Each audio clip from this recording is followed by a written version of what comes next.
Na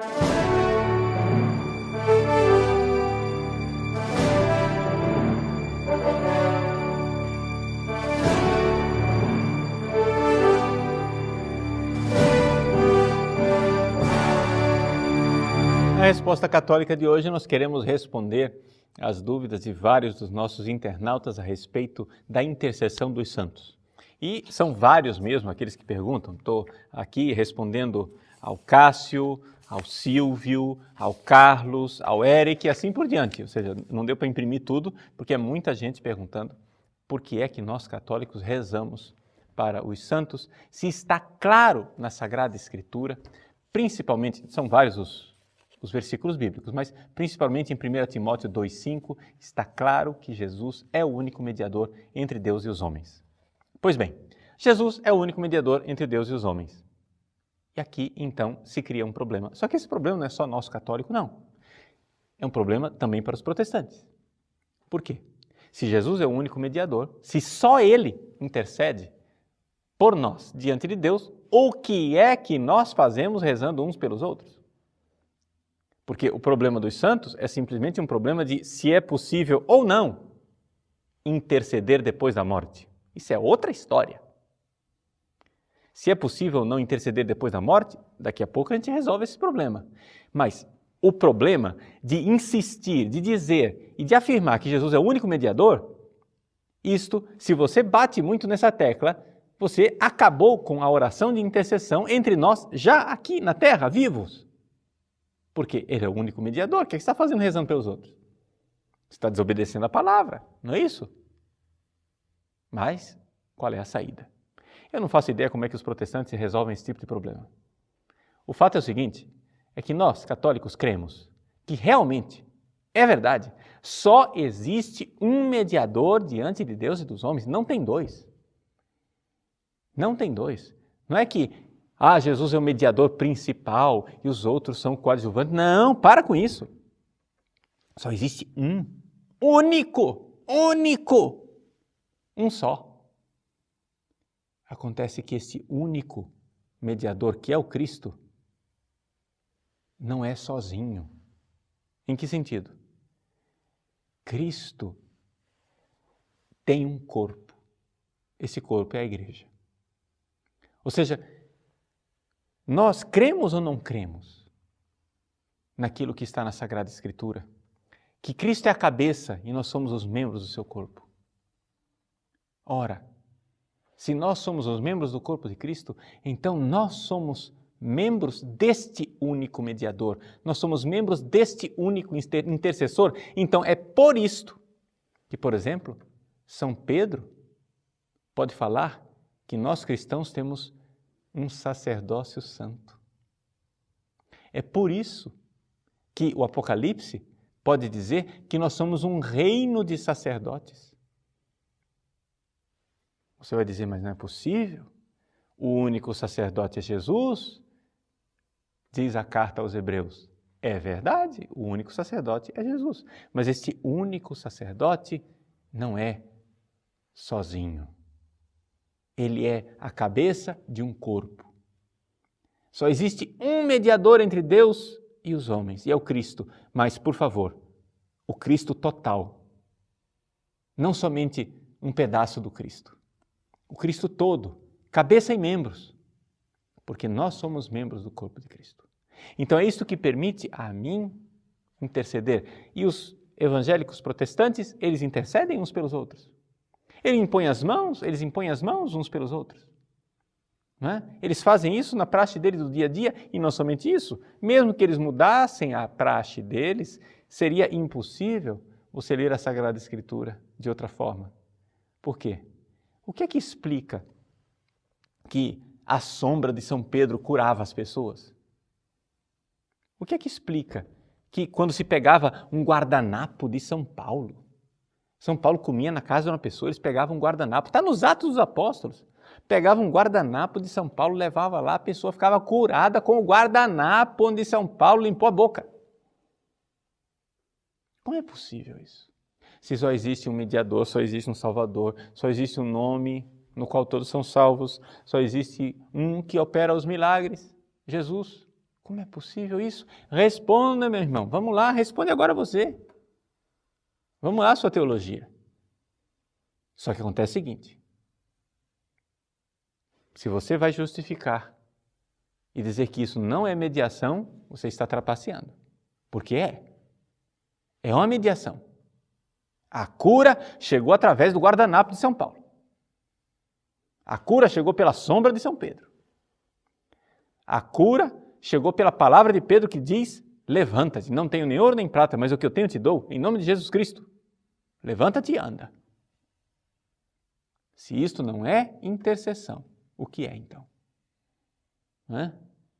Ou seja, tem bico de pato, tem asa de pato, tem pé de pato, anda trôpego assim, faz quaquá, e o que é? Uma vaca? Acho que não.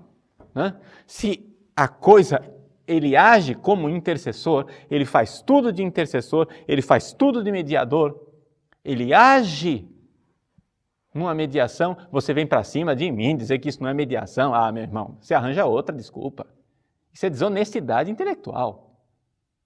Você é um desonesto, é somente isso. Porque você não quer a verdade. Então, vamos ser objetivos. Existe, sim, um único mediador. Mas esse único mediador é um corpo. Ou seja, tem a cabeça que é Cristo e tem os membros que são os membros da igreja. E é por isso que eu posso rezar por você e rezo. Por exemplo, eu rezo por todos os protestantes todos os dias, para que se tornem bons católicos e entrem no céu. Todos os dias eu faço isso. Né? Se não entrarem agora nessa vida, no momento final, na hora da morte, quando Jesus se apresentar para eles, e de eles então receberem a palavra de Deus, e Jesus chegar e apresentar para eles que eles têm que entrar na igreja verdadeira, eu tenho certeza que muitos protestantes, na hora do encontro com Cristo, no final, irão se arrepender e irão entrar no céu. Irão se tornar católicos. Porque só existe uma igreja, só existe um corpo de Cristo, não é? Então, pelo arrependimento, a gente chega lá. Tá bom? Agora, aqui entramos então na segunda parte da questão. Mas e aí, padre? Tudo bem, a gente intercede aqui na terra. A gente aqui na terra pode ser mediador. Por quê? Porque Cristo é o único mediador, mas nós somos membros dele. Mas isso continua depois de morto? Ah, bom. Aí, as Escrituras são muito claras. Né? E vejam que eu estou aqui argumentando no campo dos evangélicos protestantes, porque eu podia argumentar num outro campo. Porque, para mim, católico, eu não preciso provar tudo com a Bíblia, não, hein? Está entendendo? Eu não preciso de argumento bíblico para as coisas, porque é da igreja que vem a Bíblia, e não o contrário. Foi a igreja quem nos deu a Bíblia. E essa igreja que nos deu a Bíblia, a palavra de Deus, ela tem uma praxe, né? Ela tem uma prática de intercessão que vem desde o tempo das catacumbas. Se você vai lá nas catacumbas de São Sebastião, em Roma, você encontra grafites antiquíssimos do 1º, 2º século, onde o fulano lá foi com um preguinho lá e raspou na telha da catacumba, dizendo: Pedro e Paulo, ora por fulano, intercede por Beltrano, pedindo intercessão. Veja, nos primeiríssimos séculos, quando ainda nem estava definido quais eram os 27 livros do Novo Testamento. Ou seja, se essa igreja estava tão errada, ela estava errada até antes de escolher os 27 livros do Novo Testamento. Como é que você aceita a autoridade da igreja, que é escolher os 27 livros, e não aceita aquilo que ela já fazia desde sempre, que era a questão da intercessão dos santos? Pois bem, mas isso é só um parêntese. Vamos à segunda parte da resposta. Isso é possível depois da morte? Vamos com a Sagrada Escritura, já que vocês não aceitam outro tipo de argumento, né? Tudo bem. Romanos, capítulo 8. São Paulo diz assim: quem nos separará do amor de Cristo? Tribulação, angústia, perseguição, fome, nudez, perigo, espada? Né? ele diz que nada vai separar. E mais abaixo ele diz assim, 38, tenho certeza que nem a morte, nem a vida, nem os anjos, nem os principados, nem o presente, nem o futuro, nem as potências, nem as alturas, nem as profundezas, nem outra criatura qualquer será capaz de nos separar do amor de Deus que está no Cristo Jesus nosso Senhor. Nada, nem a morte nos separa do amor de Cristo. Portanto, primeira coisa, a morte não nos excomunga do corpo de Cristo. Senão, do que adiantaria a gente ser batizado, ser membro do corpo de Cristo aqui, depois da morte, não vale mais. O que adiantou? Para que serve esse negócio de igreja, se não for para depois da vida? Para que serve igreja, se não for para a salvação eterna? Se aquilo que a gente faz aqui não serve nada depois, então, meu irmão, comamos e bebamos, porque amanhã morreremos, já dizia São Paulo, né? Então, o batismo serve para alguma coisa. Eu sou membro do corpo de Cristo de alguma forma. Vós sois os ramos, eu sou a videira, eu sou o tronco de Jesus. Não é nem São Paulo agora mais, é Jesus. Né? Então estamos unidos a Ele. E é por isso que nós católicos cremos na Eucaristia, porque a Eucaristia é a renovação de nossa união com esse corpo e esse sangue de nosso Senhor Jesus Cristo, que para nós não é um faz de conta, não. Para nós a gente não está lá brincando de Eucaristia, não é a lembrança da última ceia. Tá? Para a lembrança da última ceia, bastava assistir um vídeo, não precisa fazer a Eucaristia. Nós vivemos esta união com Cristo na Eucaristia, na missa. Mas tudo bem. A morte não nos separa do amor de Cristo. Além disso, o livro do Apocalipse nos fala, em várias passagens, não é? Da atividade das pessoas que já morreram diante do trono de Deus. Por exemplo, quando se abre o quinto selo, no capítulo 6 do Apocalipse, não é? Quando abriu o quinto selo, vi debaixo do altar aqueles que tinham sido imolados por causa da palavra de Deus e do testemunho que tinham dado, e gritaram com voz forte, Senhor santo e verdadeiro. Olha só, eles estão rezando no céu, gente. Ó. E aqui não tinha acontecido a ressurreição ainda. Vamos prestar atenção que aqui a ressurreição ainda não aconteceu.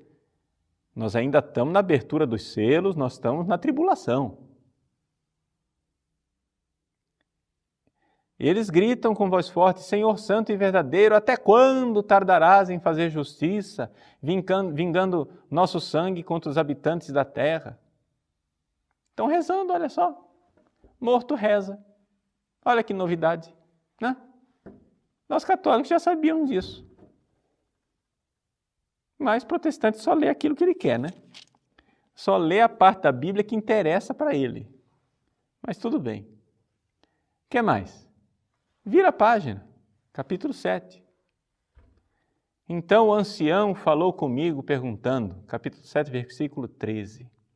Estes que estão vestidos com túnicas brancas, já é outro grupo. Quem são e de onde vieram? Eu respondi, tu é que sabes, meu senhor. E então ele me disse, esses são os que vieram da grande tribulação. Lavaram e branquearam as suas vestes no sangue do Cordeiro. Por isso, estão diante do trono de Deus e lhe prestam culto, dia e noite no seu santuário. E aquele que está sentado no trono os abrigará em sua tenda.